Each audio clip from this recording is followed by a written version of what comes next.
Good afternoon, New York, and the rest of our listeners around the globe.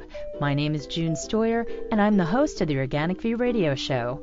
Our podcast is available on iTunes, Zune, and all major podcast providers. So if you can't catch the show live, you can download it or simply use our free podcast player, which is available on our website at www.theorganicview.com. If you'd like to connect with us, please post a question on our wall on Facebook or send me a tweet at June Stoyer on Twitter. If you'd like to be on the show or would like to find out about sponsorship opportunities, please contact us at questions@theorganicview.com.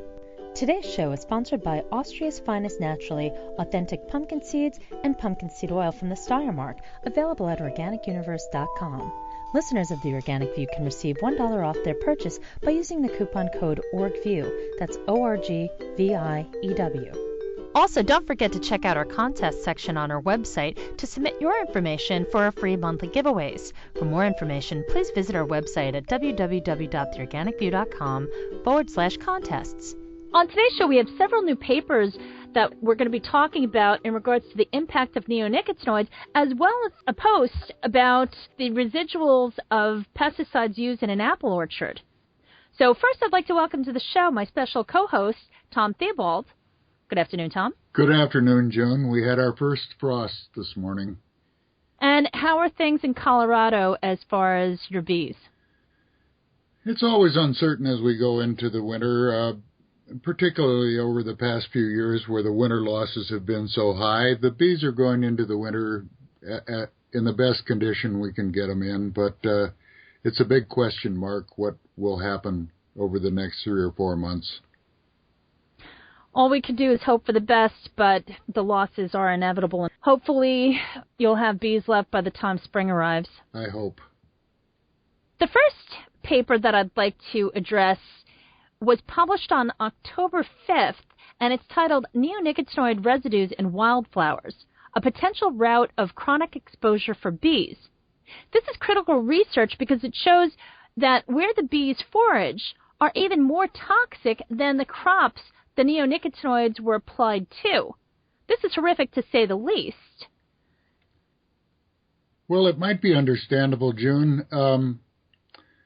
Only about 5% of the pesticide goes into the plant itself. The rest goes into the soil and the groundwater. So, although it seems odd that there would be these high concentrations off target, that would be part of the explanation. Tom, I'd like to read the abstract. It's pretty brief. It says, in recent years, an intense debate has been generated about the environmental risks posed by neonicotinoids, a group of widely used neurotoxic insecticides. When these systemic compounds are applied to seeds, low concentrations are subsequently found in the nectar and the pollen of the crop, which are then collected and consumed by bees. Here, we demonstrate that current focus on exposure to pesticides via the crop overlooks an important factor. Throughout spring and summer, mixtures of neonicotinoids are also found in the pollen and nectar of wildflowers growing in arable field margins at concentrations that are sometimes even higher than those found in the crop. Indeed, the large majority, parentheses 97%, of neonicotinoids brought back in pollen to honeybee hives in arable landscapes was from wildflowers, not crops. Both previous and ongoing field studies have been based on the premise that exposure to neonicotinoids would only occur during the blooming period of flowering crops, that it may be diluted by bees also foraging on untreated wildflowers. Here, we show that exposure is likely to be higher and more prolonged than currently recognized due to widespread contamination of wild plants growing near treated crops. Now, before we get into this paper, I just want to refresh for the listeners, for people who are familiar with this term and for those who have forgotten, a quick definition of a nanogram. And basically, a nanogram is a derived metric measurement unit of mass. The nanogram is equal to 1/billionth of a gram. It's very interesting when you take a look at this paper. It says neonicotinoid residues in pollen brought to the hives. 71.8 nanograms a day. And then it also says wildflower pollen, 6.9 nanograms per gram. I think nanograms are equal to parts per billion in most of these studies, and those are quite high levels. Yeah, it says the nanogram is equal to 1/1000th of a gram. Well, as you've said, what the paper showed was that as high as 97% of the neonicotinoids coming in nectar and pollen comes not from the target crop, but from non-target wildflowers. And this is an observation that beekeepers have made for quite some time now, and we're beginning to see a number of these studies that confirm the observations of professional beekeepers, which have been largely discounted and ignored by the regulators. The levels are very high. 7.8 parts per billion is enough to cause serious damage, and even at low levels over time, the cumulative effect, the sublethal effect, is the demise of the colony. Tom, a couple of years back, I can't remember if it was you or Graham White, put together this example where you took a teaspoon of, I don't know if it was clothianidin or imidacloprid, and added it to an Olympic-sized swimming pool. Do you remember that analogy? Yes, I do. That was Graham, and I think what Graham was saying, if I recall correctly, is that a part per billion is equal to a teaspoon in an Olympic-sized swimming pool. These are very, very toxic compounds, 5 to 10,000 times more toxic than DDT. DDT is used as a reference point, so DDT is 1.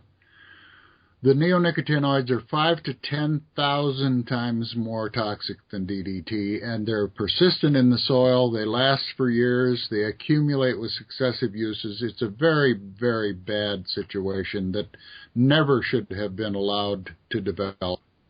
What's interesting is that if it weren't for studies like this particular one, we would have no clue as far as the impact. As they do more and more research, we're starting to find more and more evidence where the neonicotinoids go above and beyond what they're supposed to do. And once again, completely legal. EPA is allowing this. At what point are they going to ban these chemicals? Well, it's even worse than that, because one of the categories that's used for chemicals that are more hazardous is controlled use. You have to have certain credentials in order to use them. Neonicotinoids are just open for purchase by anyone. And as we see more and more of the independent research, it becomes very clear how deceptive the evidence has been to justify these chemicals. And I've said this before, but they have contaminated over 200 million acres of agricultural land and perhaps another 100 million acres of urban and suburban land. We're finding it in the water, we're finding it in the soil, we're finding it in our non-target plants. Quite literally, the earth has been massively poisoned with these chemicals. It's the equivalent. If you add those 200 million acres of agricultural land and the 100 million acres of urban and suburban land together, that represents about 600 billion pounds in toxic equivalents to DDT. It's almost beyond comprehension. And we still get evasions from the regulators and from the chemical companies. This has to come to an end. It certainly does, but they keep putting this stuff out. What's baffling is that the folks that are supposed to be looking out for the environment and for us are allowing this. Well, they're not looking out for the environment. The EPA has become the marketing agent for the chemical companies. They're under the control of the chemical companies, and so is Congress. Otherwise, Congress would be taking some action here. This is a terrible environmental disaster, and nothing has been done. One of the suggestions of the Presidential Task Force was habitat improvement, but they completely disregard the level of poisoning that's taken place all across the country, and to plant pollinator-attractive plants on land that's been poisoned with these systemic pesticides will make matters worse. They will become killing fields. Well, Tom, they're planting wildflowers and plants that they find to be attractive or of some benefit, but at the end of the day, anybody who is a gardener at any level knows that if you don't have healthy soil, you're in for a disaster. We get right back to the study that you were talking about earlier. The wildflowers are contaminated. If you increase the number of wildflowers, you're going to increase the contamination, the level of exposure. And the regulators have very conveniently ignored this. They've made no efforts to determine what the baseline level of these neonicotinoids are.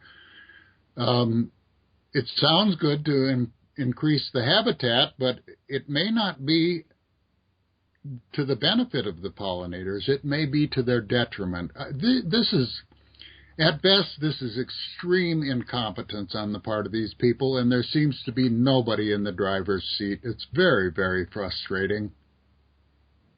Well, I'd like to reference the documentary by Marcus Imhoff called More Than Honey.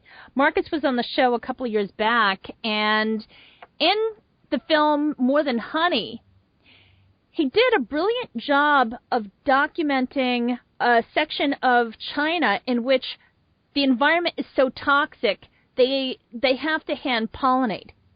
And this is something that people think, well, you know, we have enough people, we can hand pollinate, you know, what's the big deal? Well, the big deal is that even if we could collect the pollen in time, we wouldn't be able to pollinate the massive number of crops that are needed in order to export and even disseminate these crops to the people that depend upon them in time. So when you have an environment that's so toxic, inevitably it's going to be hard to grow anything, and anything that is grown is going to be toxic. Well, I think that's what we see here in the United States now, and the independent research is beginning to reveal that more and more. We were assured by the chemical companies that these neonicotinoids would only protect the seedlings, and once the plant had grown, they would have disappeared. Well, that has turned out not to be the case, and the chemical company said, well, even if they don't disappear, the level at which you would even notice them would be 8,000 parts per billion. Then it was 4,000 parts per billion. Then it was 1,000 parts per billion. And as we begin to understand this better, what we have found is that there is no safe dose. Now, there is no safe dose. Less than a part per billion can be damaging over time. And I think even the beekeeping community has missed some of the evidence here. I've talked to a number of old-time beekeepers who think that these neonicotinoids have been an improvement, and they really just haven't done their homework. They think that if there aren't piles of dead bees in front of the hive, that there's been no damage, and that's simply not the case. These bees can be exposed to low levels of these neonicotinoids over time, and it might take weeks or months before the lethal effect of that is expressed. And that's what we're seeing. That's one of the reasons we're seeing so many losses of colonies over the winter, is this delayed sublethal effect. This reminds me of Snow White. The witch came up to Snow White, hands her a poison apple. The apple looks absolutely scrumptious. She eats it not knowing that it's poisonous. Right. I think these folks are making their decisions based upon aesthetics instead of the actual science, which shows what the impact is. This brings me to another interview that I did with Sam Droege, who co-authored a book called Bees, an up-close look at pollinators around the world. And you can find the interview along with the companion article on theorganicview.com. And folks, I will tell you, the pictures in that book are absolutely fascinating. And they have a lot of micro photography. These photos are just really spectacular. Now, the book, as I mentioned, it's basically a coffee table type book, but it does have an abundance of information about bees.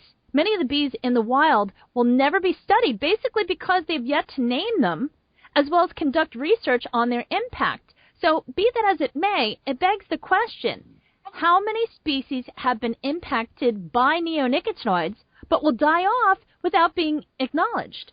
Well, I think the reality is that most of them are not being monitored. We have, for example, here in Colorado, if I recall correctly, we have several thousand species of native solitary bees.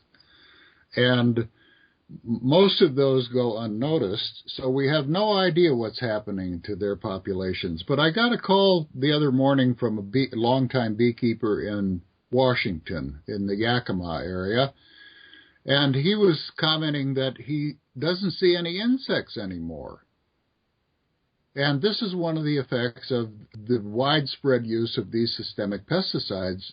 Another commercial beekeeper and I, Jeff Anderson, came up with the concept of the windshield test, and he commented that we no longer see bugs on our windshield when we go through agricultural land, and that's an easy test for anyone to try. You know, anybody who drives through agricultural land can see just how many bugs they have on their windshield. The reality is the effect of these systemic pesticides, given their pernicious nature and the levels at which they have been used, have created enormous environmental damages. Tom, that actually brings me to an article that I'd like to mention, which was published in the Oregon Public Broadcast, or published by Oregon Public Broadcasting, and the article is titled, "Contaminated Soil Lingers Where Apples Once Grew." This shows exactly what we're in for, what we've been experiencing, what people who think that it's not a problem will inevitably face. This report was done in the Yakima area, which is the area that the beekeeper is from who called me. And it's evidence of how persistent some of these compounds can be. We know that the half-life of the neonicotinoids in many cases can be years, and that they accumulate with successive uses. And what we have found now with lead and arsenic, we will be finding with the systemic pesticides. And we'll just get another oops. Oops, we didn't see that coming. Well, they did see that coming. This is towering incompetence. It certainly is. The next research paper that I'd like to talk about is titled "Honeybee Queens Highly Vulnerable to 2 Neonicotinoid Insecticides." This was published by the University of Bern on October 13th, and I'd like to read the summary. It says, throughout the Northern Hemisphere, beekeepers have struggled to maintain adequate numbers of honeybee colonies for crop pollination and honey production due to dramatic increases in colony deaths each year.